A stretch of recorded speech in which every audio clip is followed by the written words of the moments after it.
Hello and welcome everyone to the YouTube channel of concept classes Meerut. तो आप लोगों को मालूम ही है हम लोग कर रहे हैं बैंकिंग के memory based paper solve IBPS clerk आने वाले एग्जाम के लिए जो आपका नेक्स्ट मंथ में होने वाला है। पहले होगा आरआरबी और उसके बाद होंगे पब्लिक सेक्टर बैंक के एग्जाम।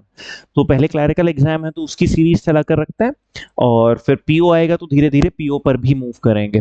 ठीक है। तो कल हमने दो क्वेश्चन सॉल्व किए थे, एक पजल और एक सेटिंग अरेंजमेंट और एक ब्लड रिलेशन का। आज भी एक दूसरे टाइप का सेटिंग अरेंजमेंट और एक और क्वेश्चन देखेंगे। इजी होता है, देखो क्लैरिकल आप उसको इजीली कर सकते हैं। बस क्वेश्चन को करने के कुछ तरीके होते हैं, उन पे आपको फोकस करना है ना। बेसिक रखना है, सब कुछ ट्रिक्स के पीछे नहीं भागना है, कुछ नहीं करना है। देखिए, तो उसने बोला 8 कैंडिडेट्स, उनके एग्जाम है या तो 5 तारीख को है या 20 तारीख को है, और चार सॉरी 4 महीनों में है, मार्च मई जून और जुलाई। यानी 8 लोग और 8 आपके पास डेट्स हो गई। तो मैं जो इसका फॉर्मेट बनाता हूँ नॉर्मली वो मैं इस तरीके से बनाता हूँ। ये मार्च हो गया, इसमें 2 तारीख हो गई 5 और 20। फिर मार्च के बाद हमारे पास आ गया मई, इसमें भी मेरे पास तारीख 5 और 20 हो जाएगी। और मई के बाद है जून, इसमें भी 5 और 20, और फिर है जुलाई। मैंने आपको कल की क्लास में ही बताया था कि एडवाइजेबल होता है कि आप 2 पॉसिबिलिटीज बना लें, बट 2 से ज्यादा ना बनाएं, क्योंकि 2 पॉसिबिलिटी बना के क्वेश्चन तुरंत सॉल्व हो जाता है। 2 से ज्यादा की जरूरत हमको नहीं पड़ती है। देखो, H is one of the candidate. Okay, H is one of the candidates. ठीक है, एक H नाम का है। 2 candidate have exam between A and B। मालूम नहीं है कहां पर आएंगे, तो मैं यहां पर लिख लेता हूं कि 2 कैंडिडेट का एग्जाम है A और B के बीच में। C has exam on 20th मई, तो फिक्स हो गया, यहां पर आ जाएगा C। And immediate before A, तो यहां पर आ जाएगा A। अब A और B के बीच में 2 हैं, B नीचे भी आ सकता है और B ऊपर भी आ सकता है। या तो मैं यहां से 2 पॉसिबिलिटीज भी बना सकता हूं, या फिर मैं थोड़ा सा पढ़ लेता हूं क्वेश्चन को। अच्छा, एक बात यहाँ पर लिखी है कि D has an exam in a month which has 30 days. तो डी का एग्जाम 30 डेज वाले महीनों में है, यानी डी के लिए हमारे पास सिर्फ जून का महीना है। तो डी का एग्जाम के लिए एक ही डेट बची, वो यहाँ पर आ जाएगा। फिर डी से रिलेटेड एक बात और लिखी है कि ई का जो एग्जाम है वो इमीडिएटली आफ्टर डीज एग्जाम है। तो इमीडिएटली आफ्टर ई यहाँ पर आ गया। और देखो, एफ का जो एग्जाम है that is immediately after G's exam, but not in the same month. तो यही एक ही जगह है, एफ का जो एग्जाम है वो इमीडिएटली आफ्टर है जी के, but not in same month. अब लास्ट बात रह गई कि ए और बी के बीच में 2 हैं, बट अभी दोनों ही हैं। क्या कोई लाइन हम मिस कर रहे हैं? सी हैज एग्जाम ऑन 20th में and immediately before A is exam is this. और तो ठीक है, दिस मीन्स हम यहाँ से फिक्स नहीं कर पाएंगे किस किस को, एच को और बी को। ये दोनों अनसर्टेन रहेंगे। तो क्वेश्चन देख लेते हैं किस हिसाब से उन्होंने यहाँ पर पूछे हैं, उस हिसाब से आगे बढ़ते हैं। जैसे पहला क्वेश्चन है, किसका एग्जाम 5 जुलाई को है? तो 5 जुलाई को ई फिक्स है, तो आंसर इज ई। फिर आगे बढ़ता हूं नेक्स्ट क्वेश्चन में, how many person have exam after C? तो सी के बाद अगर आप देख रहे हो तो 1 2 3 4, तो इसका आंसर हो जाएगा option number 2, that is 4। Find the odd one. तो ऑड वन पे अगर मैं चलता हूं तो जी एच नन, जी ई और F. H H G F और ई। तो अगर आप देख रहे हो ई एफ और एच, इनका एग्जाम 5 तारीख को है, सिर्फ जी है जिसका एग्जाम 20 तारीख को है, तो यहां पर जी ऑड हो जाएगा। How many person have exam between H and the one who exam on 5 जुलाई? तो देखो, उसने बोला एच और 5 जुलाई के बीच में कितने लोगों के एग्जाम हैं। तो 5 जुलाई को यहां पर है भाई, या तो आंसर हो नन, या फिर आंसर हो सकता है 1 2 3 4 5, सॉरी 1 2 3 4 5, 5 लोगों के। तो इसका जो आंसर हो जाएगा वो 5 हो जाएगा, बट ऑप्शन में तो नन भी है। तो इसमें कहां पर गड़बड़ हुई, ऐसा क्या लग रहा है हमको कि कौन सी लाइन मिस हुई है क्या? H is one of the candidates.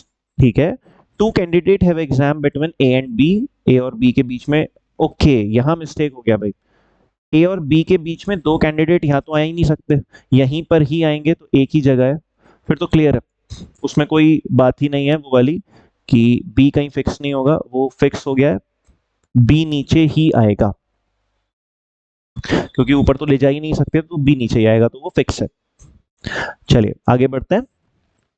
तो इसका आंसर हो जाएगा 5। ठीक है, आई थिंक आपको क्लैरिटी आ गई होगी। इसके बाद देखो ये वाले जो क्वेश्चन होते हैं ना इस टाइप के, ये बड़े स्कोरिंग होते हैं और बहुत इजी होते हैं। इस टाइप के जो क्वेश्चन होते हैं जिसमें ये सिंबल होता है ना, इसमें बस थोड़ा थोड़ा ध्यान रखना है, आप तुरंत इसके क्वेश्चंस को सॉल्व कर सकते हो। कैसे कर सकते हैं हम समझते हैं। उसने पूछा in the given arrangement how many alphabet are there which are immediately preceded by symbol, यानी मेरे को यहाँ पर एक अल्फाबेट चाहिए जो पहले आ रहा है किससे, सिंबल से। तो आप अल्फाबेट्स को पकड़ लो, एक अल्फाबेट ये रहा सिंबल से पहले, एक ये हो गया, फिर एक अल्फाबेट ये रहा सिंबल से पहले, दो हो गए। एक अल्फाबेट ये रहा सिंबल से पहले, तीन हो गए। एक अल्फाबेट ये रहा सिंबल से पहले, चार हो गए। एक अल्फाबेट पांच, एक अल्फाबेट छह, एक अल्फाबेट सात, यानी सात अल्फाबेट ऐसे हैं which is immediately preceded by a symbol. सबसे इजी ये टॉपिक है।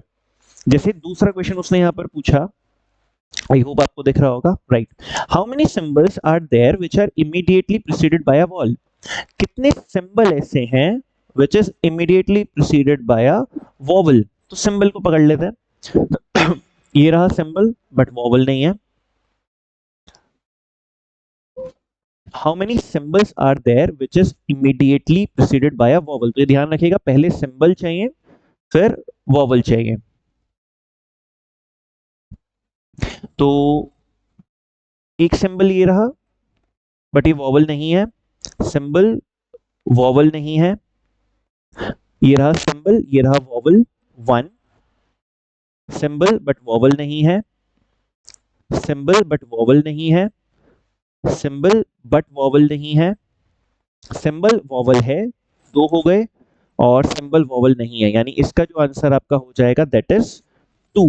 ये ध्यान रखिएगा, symbol preceded by a vowel, यानी पहले वॉवल आना चाहिए। प्रीसीडेड मतलब पहले, प्री एग्जाम आपका पहले होता है ना, तो symbol preceded by a vowel, यानी कितने सिंबल ऐसे हैं जिनसे पहले वॉवल आपको देखने के लिए मिल रहा है। ये सबसे इजी टाइप होता है और सबसे स्कोरिंग होता है। ठीक है, next question. If we drop all the symbol, अगर हम सारे सिंबल ड्रॉप कर दें, मतलब सिंबल को ना गिने, then which is the seventh element from the left hand. तो आप क्या करें, सिंबल को ड्रॉप करें, सेवेंथ गिन लें, 1 2 3 4 5 6 7, तो P is the right answer, यानी ऑप्शन नंबर 2 आपका राइट आंसर हो जाएगा। तो आई होप ये इजी सा एकदम सेगमेंट है जो आपके पेपर में आता है, स्कोरिंग होता है, इसमें कोई गलती नहीं करनी है, सबसे इजी है। ठीक है, क्लैरिटी आई आप लोगों को। चलिए नेक्स्ट क्वेश्चन की तरफ चलते हैं। नेक्स्ट क्वेश्चन देखते हैं क्या होने वाला है। इसको 27 को छोड़ते हैं, आगे बढ़ते हैं। देखिए कंपैरिजन ऑफ रैंक, ये भी इजी पार्ट है और इंपॉर्टेंट पार्ट है। क्लैरिकल पेपर में आपको क्वेश्चन देखने का मिलता है। 6 लोग हैं, डिफरेंट हाइट है। तो अब यहां ध्यान रखिएगा, जो पहली लाइन यहां लिखी है ये सबसे इंपॉर्टेंट लाइन होती है कि B is taller than only C, कि B किससे टॉलर है, सिर्फ और सिर्फ C से। तो इसका मतलब है कि B यहां आएगा और C यहां आएगा, क्योंकि अगर आपने B को एक प्लेस भी आगे रख दिया तो B दो लोगों से टॉलर हो जाएगा। इस बात को ध्यान से समझिएगा कि B is taller than only C, B केवल C से टॉलर है और किसी से नहीं। तो C से टॉलर है तो B आएगा सेकंड लास्ट और C होगा लास्ट, क्योंकि अगर आप B को एक प्लेस भी आगे ले गए तो B फिर एक से ज्यादा लोगों से टॉलर हो जाएगा। ठीक है, आगे बढ़ते हैं। A has less height than F, who has less height than E। तो इसको ऐसे लिखता हूं, नीचे लिख लेता हूं। A की हाइट लेस है किससे, F से, और F की हाइट लेस है किससे, E से। अभी देखेंगे ये कहीं भी आ सकता है। Only 2 people are there between D and A। अब देखो D और A के बीच में दो लोग हैं, दिस मींस A को यहीं रखना पड़ेगा और D को यहां रखना पड़ेगा, क्योंकि आप कहीं और नहीं ले जा सकते। और बीच में कौन कौन आने, E और F। The person who has the third lowest height, तो लोएस्ट, सेकंड लोएस्ट और थर्ड लोएस्ट, इसकी हाइट कितनी हुई, 140 centimetre. E is 20 centimetre taller than A, तो E की जो हाइट होगी वो कितनी होगी, 160 सेंटीमीटर, क्योंकि वो उससे 20 मीटर टॉलर है। जो F है थर्ड नंबर पर है। तो पहला क्वेश्चन उसने क्या पूछा, what is the possible height of F, तो 160 और 140 के बीच में लाए करनी चाहिए, तो 160 और 140 के बीच में जो लाए कर रहा है that is 156 centimetre. Third option इसका आंसर हो जाएगा। Who is the tallest among all, तो टॉलेस्ट है डी, तो इसका राइट आंसर हो जाएगा यहां पर D. Who is the third tallest, तो थर्ड टॉलेस्ट इज एफ, तो इसका आंसर हो जाएगा एफ। आई थिंक क्लैरिटी मिली होगी आप लोगों को इस टाइप के क्वेश्चन में। Again one more easy question, और आपको with in a minute, 1 minute में आपके तीनों क्वेश्चन सॉल्व हो जाने चाहिए। 1 मिनट भी मैं ज्यादा कह रहा हूं, वैसे तो ये 30-40 सेकंड से ऊपर का क्वेश्चन है नहीं, तीनों क्वेश्चन जिसमें आप टिक भी कर देंगे आंसर। क्योंकि देखिए 20 मिनट होते हैं, आपको स्पीड बनाकर रखनी होगी। मैं भी स्पीडली ही चल रहा हूं समझाने के साथ साथ, तो स्पीड बनाकर रखिए, स्पीड को मेंटेन कर कर चलिए, क्योंकि 20 मिनट है। क्लैरिकल में 35 के 35 क्वेश्चन सॉल्व किए जा सकते हैं एक्यूरेसी के साथ। अगर पीओ होता तो मैं कहता कि कम क्वेश्चन सॉल्व करिए, 28, 29, 30 के आसपास रखिए, बट क्लर्क है तो 35 आउट ऑफ 35 इजीली अचीवेबल है, इजीली अचीवेबल। ठीक है, चलिए मिलते हैं आपसे नेक्स्ट वीडियो में। टिल देन छोटे छोटे शॉर्ट्स बनाएंगे। Till then all the very best, मिलते हैं आपसे कल नेक्स्ट वीडियो में। Bye bye.